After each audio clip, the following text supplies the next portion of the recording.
Hər vaxtınız xeyir gözəl insanlar. Bax bu da Yunanistandan gələn demək jumbo sortu var idi, qara moruq. Bu qırmızı malinadır. Yunanistandan gələn. Bu bir dənə mən özümə saxladığım idi. Demək olar ki, bu bir-birə gəlmişdi. Yəni bunu çox adam şübhə elədi ki, almadı. 2 santı gəlmişdi. İndi maşallah bu yanda qalıb, yanlar göyərib. Qabı da ki, yenə göz qabağında dəyişirəm, görürsünüz. Köklər nə gözəllikdədir. Sadəcə hərəkət eləmək üçün yer axtarır. Bayaq hazırladığım mavigilərin içdiyi kimi eyni içdiklə hazırlayır.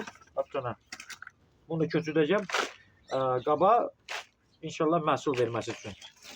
Yəni qorxmayın ki, xaricdən gələn hansı bir məhsullar 5 sant, 10 sant, mənə bir də görsən sual verirlər ki, bax gələndə bu boyutdaydı.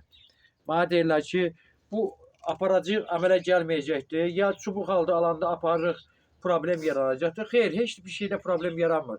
Sadəcə aldığınız hansı ki məhsulu sizə nə cür deyirlər, aparıb o cür qulluq eləmək lazımdır. Yəni sizə deyirlər ki, normal bir yaxşı qarışım torpaq hazırlayır. Siz öz fikrinizlə gelirsiniz, harada ki, əlinizə nə keçdi onu da alırsınız. Ya deyirsən, kimsə deyir ki, mən bunu 7 manata aldım, 5-6 manata bunu torpaq elədi. Məsəl üçün, malinanı verirlər bazarda normal vaxtlarda 3 manata, 5 manata bir vedrasını. Yəni bunu almağına iş dəyməz, amma məhsul biri var əlinin altından dərib yeyirsən, biri var hansı bir gübrə qarışımlı meyvəni məhsulu alıb yeyirsən. Fərq çoxdur. Fərqlər çoxdur. Ona görə birinci növbədə torpağa fikir verin. Hər bir şeyin torpaqdan başlayır. Və məhsulumuz da təmiz, keyfiyyətli, orqanik məhsul olsun. Belə. Məndən bax bu qədər.